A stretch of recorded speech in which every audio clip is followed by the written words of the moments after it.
This season has been a roller coaster, I guess you could say, for the Boston Celtics, but one strong point has always been Kristaps Porzingis. The effort level that he brings every night is there, but I feel like the team's having a really tough time finding motivation to want to win these games right now. But last night, Kristaps Porzingis had 34 points, 8 3-pointers, and 11 rebounders. And in this video, we're going to break down exactly how he was able to do it, including this first play. So the Celtics do a really good job getting out in transition. The first thing that we're reading here is the opposing big, right? Usually they're going to get back into the paint to guard the fast break just in case a Tatum or a Jalen are able to get inside the arc or inside the paint and get a layup, right? So these guys will drop back a little bit further than everybody else, right? Porzingis is always going to be the last man up just in case this right here happens, right?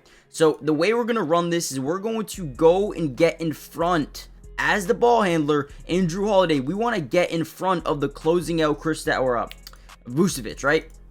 So boom, we're going to get in front, we're going to pass it right when we get there. Now, Vucevic is in a really tough spot. He can't go through Jrue because that's going to be a foul and potentially even an and one if Porzingis is going to make this shot. So what we get is a wide open three with maybe a 25% contest, easy money. And when you start the game like that, man, if you're a defense, you should be a little bit concerned because when Porzingis is hitting his shots, he is one of the most unstoppable bigs in the league. And in this video, we're going to break down a ton of the film.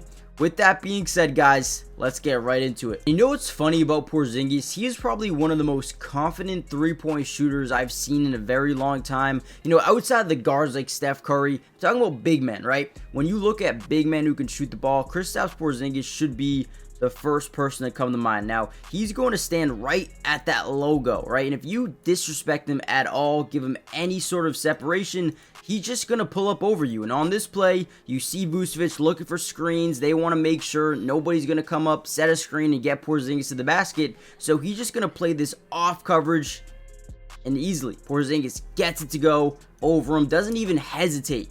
Puts it up. Now on this play, the Bulls start to get into a little bit of a zone because the Celtics get out early and start getting a lot of baskets, right? So now they start, playing a zone. They send 2 to Tatum. We're just going to move the ball, right? Swing here, get that guy to rotate. Now we need rotation here. We're going to need this guy to rotate back there and then him back, right? Whenever you get the defense in this rotation, your chances of getting a basket go way higher, right? Or at least an open look. So, boom, we see rotation everywhere. I mean, we rotate here, rotate back there. We rotate from the corner there. Jaylen Brown's open. Now, as Jrue Holiday, we can either drive and find Jaylen or we can get him to rotate baseline. I mean, we have guys everywhere, right? This is a perfect play here for Boston. We're going to drive, penetrate, and find Porzingis at that free throw line, that sweet spot of a zone defense, and we're able to get it to go because, right, they're big, they're paint protector.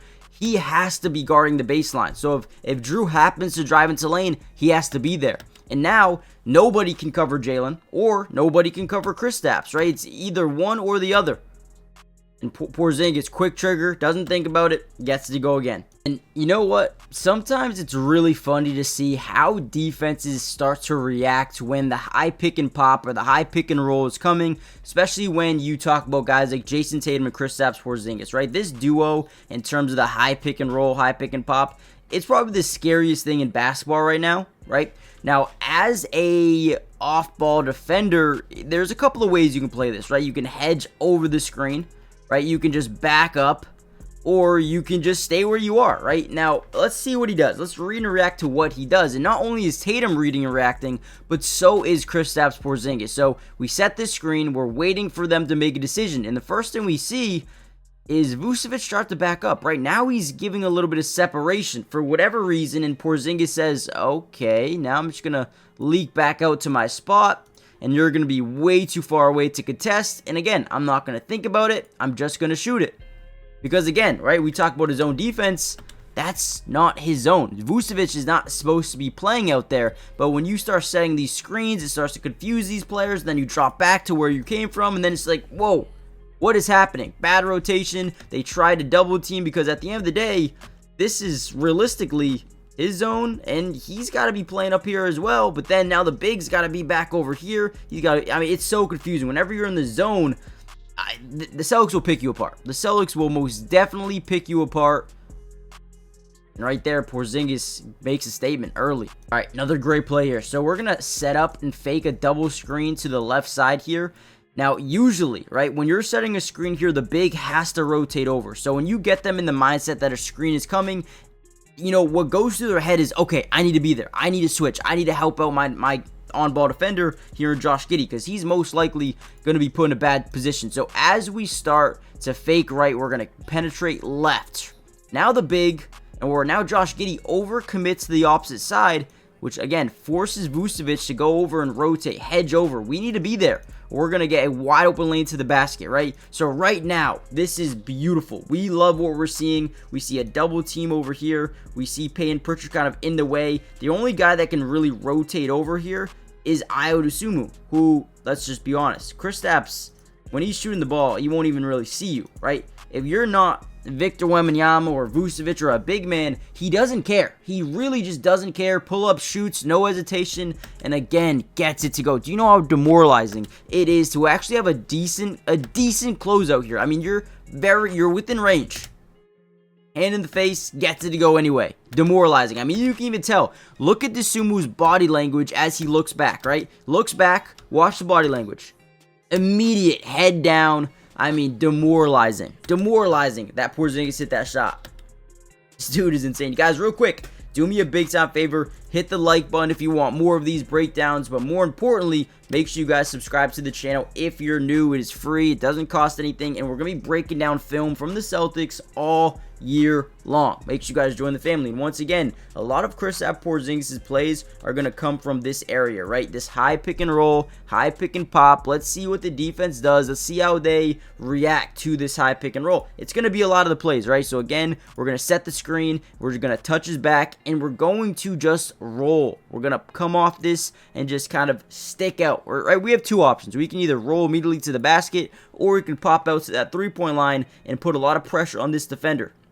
Now, if Porzingis deems this guy as someone I want to go at in the paint, he will go up and he will go post him up, right? Or if he deems he can hit a three, he'll do that as well. So, obviously, he just rolls immediately to the basket, and for whatever reason, he bites up, when in reality, it should have been Lonzo getting back in front, right, and him continuing the drop. I don't know what the defense is here. Obviously, he didn't want to deal with Porzingis down low, and we're able to get a wide open lob. I mean, Lonzo actually almost gets back into this play, but this right here doesn't make sense to me.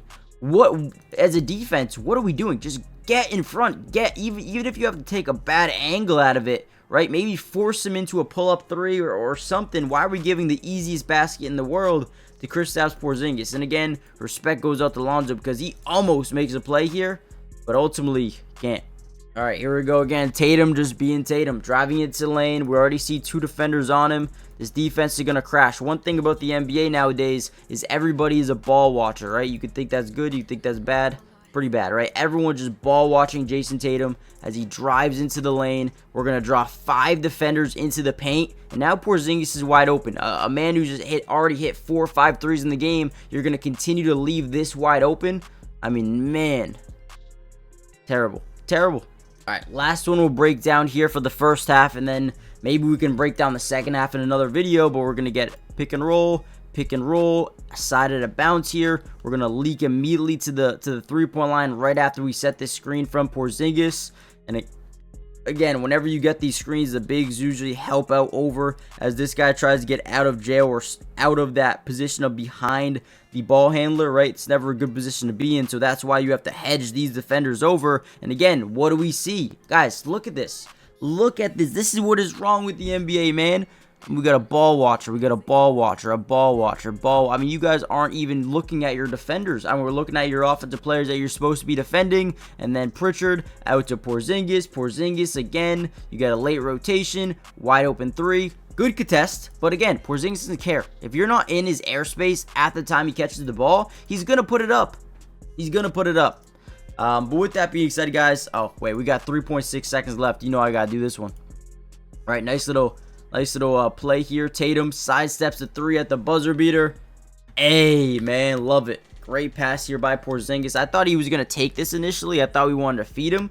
But Tatum gets the mismatch. He gets the defender that he wants to shoot over. And that ultimately gets it to go. Love it. Alright, guys. Hit the like button, subscribe, join the family. And I'll see you in the next Celtics update. Peace.